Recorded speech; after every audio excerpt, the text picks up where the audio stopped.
السلام علیکم بچوں، کیسے ہو آپ سب؟ آج ہم نے کلاس 5 کی اسلامک کی کتاب کا جو ہے چیپٹر سٹارٹ کرنا ہے، مسجد نبی کی تعمیر. ٹھیک ہے، ہم اس کی ریڈنگ کرتے ہیں.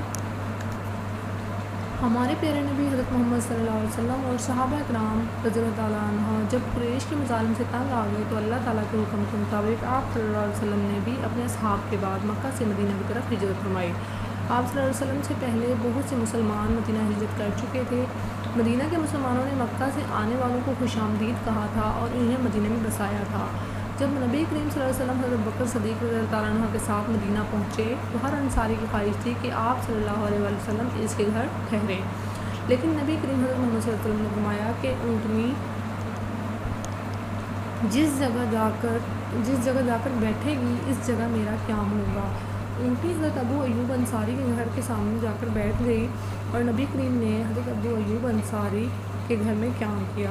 آپ نے اس وقت ان کے گھر میں قیام کیا جب تک مسجد نبی کے احاطے میں آپ صلی اللہ علیہ وسلم اور آپ صلی اللہ علیہ وسلم کے اہل خانہ کے لیے حجرے کمرے تعمیر نہ کر لیے گئے.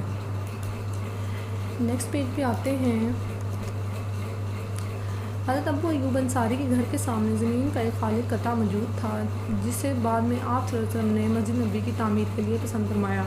جب زمین کے مالک کے بارے میں دریافت کیا گیا تو معلوم ہوا یہ زمین 2 یتیم بھائیوں کی ہے اور مسجد کی تعمیر کا سن کر زمین کی قیمت لینے کو تیار نہیں تھے. ٹھیک ہے، نہ تھے، کیونکہ انہیں مال و دولت کے بجائے اللہ تعالیٰ سے اجر چاہیے تھا. لیکن ہمارے پیارے نبی حضرت محمد صلی اللہ علیہ وسلم نے یہ پسند نہ فرمایا، لہٰذا زمینی قیمت کا اندازہ لگایا گیا اور حضرت بکر صدیق نے زمینی قیمت ادا کی. پھر مسجد نبی کی تعمیر شروع ہوئی. مسجد نبی کی تعمیر کے لیے جو زمین لی گئی تھی، سب سے پہلے اس جگہ کی صفائی کی گئی اور گارے مٹی کی اینٹوں سے مسجد تعمیر کی گئی، جس کی نیچی چھت کھجور کے پتوں سے بنا کر اس پر مٹی کا لیپ کر دیا گیا تھا. اس مسجد کو بنانے میں نہ صرف صحابہ کرام نے بلکہ خود حضور صلی اللہ علیہ وسلم نے بھی اپنے مبارک ہاتھوں سے کام کیا. اینٹیں بنائیں اور اٹھا کر لگائیں. بہت جلد اس چھوٹی سی مسجد میں نماز کی ادائیگی ہونے لگی. جیسے جیسے مدینہ میں مسلمانوں کی تعداد بڑھتی گئی ویسے ویسے مسلمانوں کی تعلیم و تربیت، فیصلوں اور مشوروں کے لیے یہ مسجد چھوٹی پڑنے لگی، تو اس کو مزید بڑھانے کی تجویز پیش کی ہوئی اور اس میں توسیع کی گئی تاکہ مسلمان سکون سے نماز ادا کر سکیں. توسیع کرنا ہوتا ہے کہ یعنی اس کو بڑھا دیا گیا تھا. ٹھیک ہے، اس کو پہلے وہ چھوٹی تھی تو اس کو اور زیادہ بڑا کر کے بنایا گیا. اور دینی معاملات پر آرام سے بیٹھ کر مشورے کریں. اس مسجد کے ساتھ حضرت عائشہ اور دوسرے امہات المومنین کے حجرے بنائے گئے تھے اور قریب صحابہ کرام آباد ہوئے. گویا یہ جگہ تھوڑے ہی عرصے میں ایک اسلام کا عظیم الشان مرکز بن گئی. ٹھیک ہے، تو یہ چیپٹر تھا مسجد نبی کی تعمیر کے بارے میں کہ مسجد نبی کی تعمیر کیسے ہوئی تھی اور اس میں جو ہے کس کس نے اس کی تعمیر میں حصہ لیا تھا اور کون سی زمین تھی جو مسجد نبی کے لیے پسند کی تھی حضور صلی اللہ علیہ وسلم نے. ٹھیک ہے، تو یہ سارا جو ہے اس میں بتایا گیا مسجد نبی کے بارے میں. جو حضور صلی اللہ علیہ وسلم نے مدینہ میں جا کے سب سے پہلے مسجد جو تعمیر کروائی تھی مسجد نبی، وہ مسجد ہے. ٹھیک ہے، اب ہم جو ہے ایکسرسائز دیکھتے ہیں اس کی. سوالوں کے جواب ہیں. پہلا سوال دیکھیں، مسجد نبی کس شہر میں ہے؟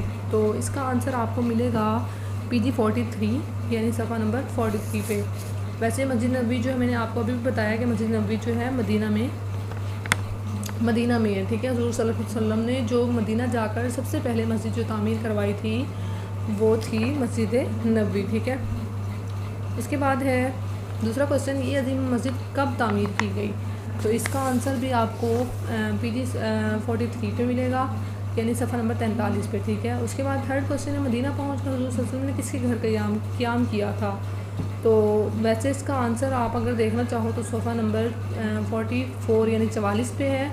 اور انہوں نے ویسے میں بتا بھی دیتی ہوں کہ انہوں نے حضرت ابو ایوب انصاری کے گھر قیام کیا تھا. ٹھیک ہے، اس کے بعد چوتھا کوشچن ہے، جس زمین پر مسجد بنائی گئی وہ کس کی ملکیت تھی؟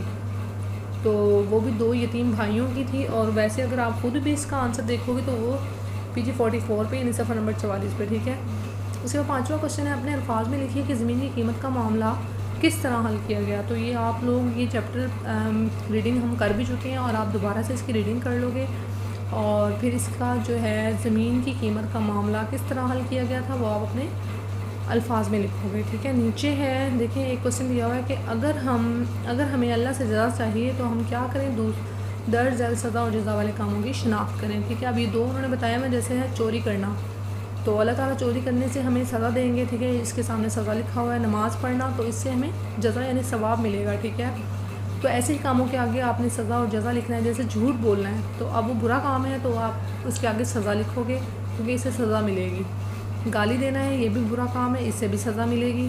غریبوں کی مدد کرنا یہ جزا ہے یعنی ثواب کا کام ہے تو اس کے آگے جزا لکھو گے۔ سب کا خیال رکھنا تو یہ بھی جزا ہے، اس کے آگے بھی جزا لکھو گے۔ اپنے والدین کی خدمت نہ کرنا، ٹھیک ہے، یہ بھی غلط ہے تو اس میں بھی آپ کو سزا ملے گی۔ قرآن کی تلاوت کرنا جزا ہے، ثواب ملتا ہے اس سے بھی۔ یہ روزہ رکھنا یہ بھی جزا ہے یعنی ثواب کا کام ہے تو یہاں پہ آپ جزا لکھو گے۔